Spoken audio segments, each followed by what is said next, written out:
Welcome everybody to another episode from the Norfolk Herald.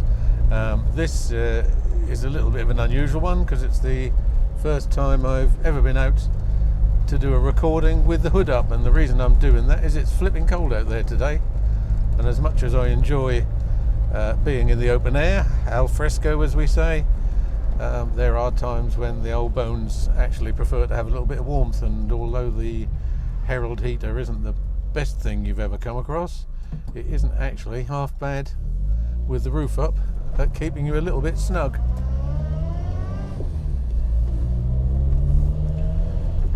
So it's a bit of an experiment because obviously I've had to mount the camera in a different position, so we'll just see how that works as well. What has also prompted me to come out today is we're due for Storm Benjamin tomorrow, and we're supposed to be getting 60-mile-an-hour winds with torrential rain, so I thought to myself, if I don't do it today then I'm not likely to get out for a little while.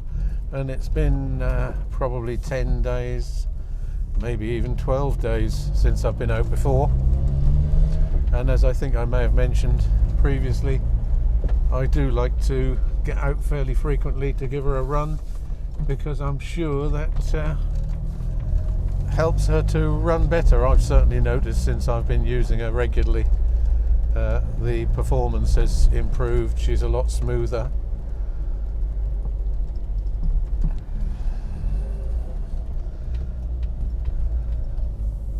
So as you probably know, I don't like going out without a purpose, and the purpose today is a slightly unusual one.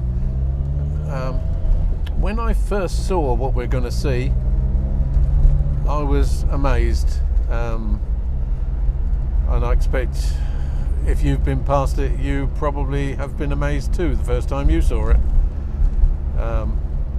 It's the most appropriate and unusual memorial to see virtually in the middle of nowhere that I know, and it's a tank. And the reason it's a tank is that it's a memorial to the 7th Armoured Division, the Desert Rats. You may say, what have the Desert Rats got to do with a location in Norfolk? And they had relatively little to do with it. However, the only time they were ever in this country was between January and May 1944, when they were making preparations for D-Day.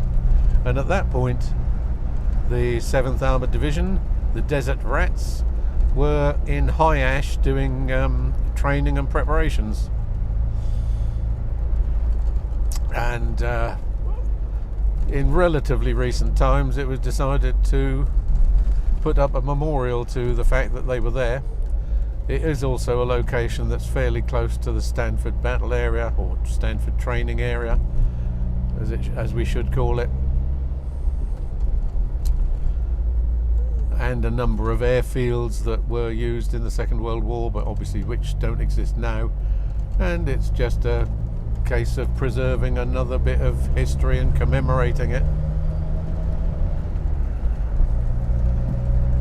Anyway, that's where we're off to. It's a little bit of a trek, so I shall be doing some cutting on the video, and here's a 30-mile-an-hour limit and somebody not doing it, Mr. Kett's Auto Paints.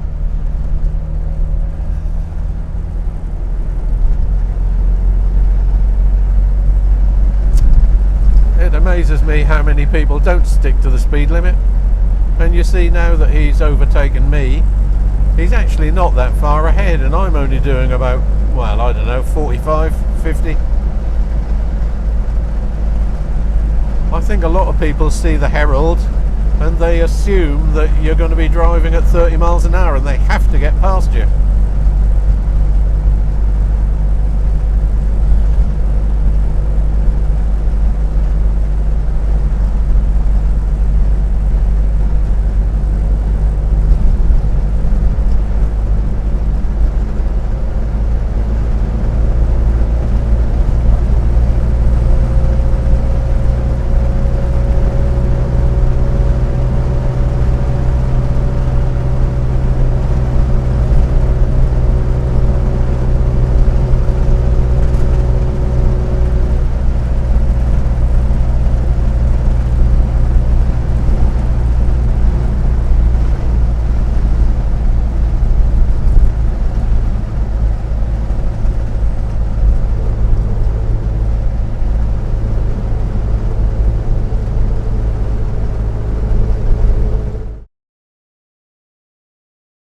at this point the audio started to drop out a bit. I don't think the Bluetooth liked the fact that I was getting in close proximity to some high tension cables and also to Bodney Camp, where I guess there's probably lots of radio transmissions going on. So here we are, now going round this bend to the left hand side in a minute, and on the left hand side you will see Bodney Camp, which is one of 3 camps on the training area. The other 2 are at Wretham and at Linford, and you'll see the huts that the troops stay in. I suppose they've deliberately positioned the 3 camps at geographically opposite points around the perimeter of the training area so that they can attack each other from different directions. But I know very little about what goes on the training area, although I have been on there and looked at 1 or 2 of the churches and seen the villages that they have constructed. It's a nice road, this one, and if the weather is good and you can have the top down, then it's a very good road to get the speed up. But one of the things with this Herald convertible is you put the hood up, and bizarrely it's an awful lot noisier than it is with the hood down, because the noise just reverberates around the enclosed area.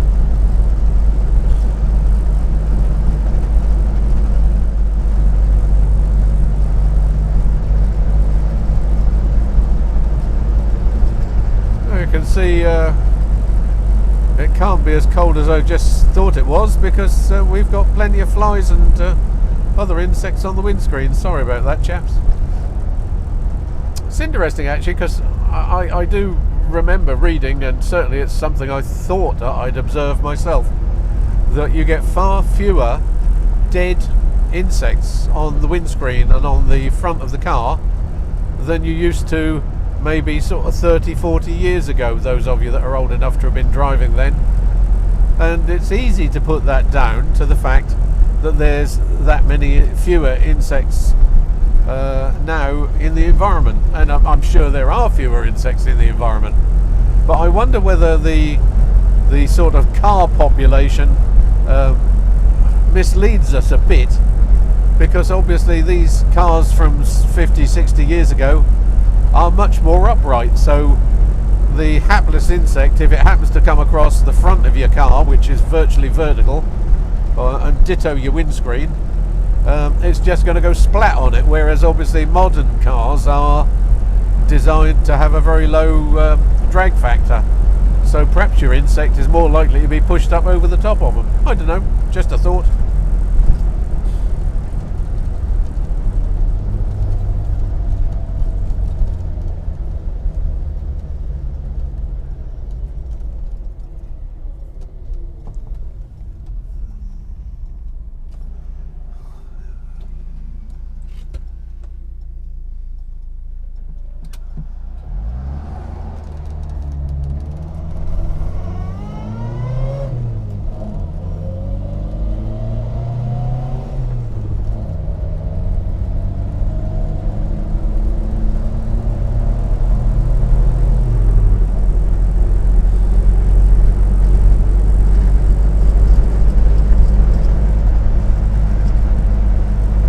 So we've just turned to a southerly direction on the A1065, so effectively the training area is to our left, but it's some way over to the left. There's a bit of private land and forestry before it forms part of the training area here. There you go, you can see the sign Thetford Forest.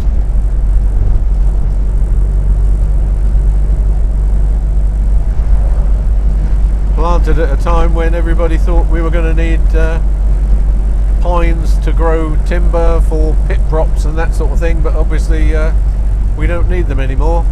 Slowly the forestry is being replanted with broadleaf species, which is good.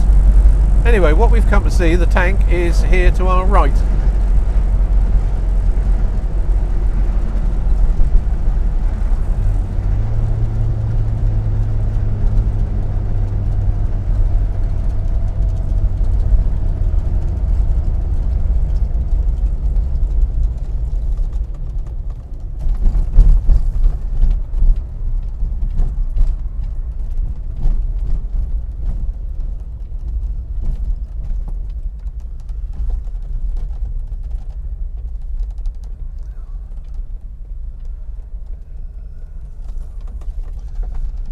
And you can see it's not very busy today.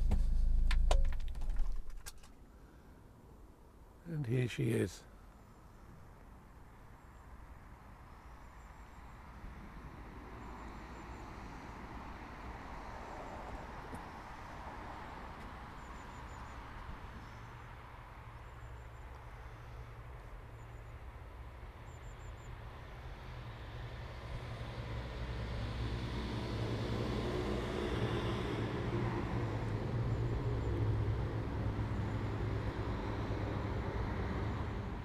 Little Audrey II. She was renovated and repainted not that long ago, so she should be good now for another good few years.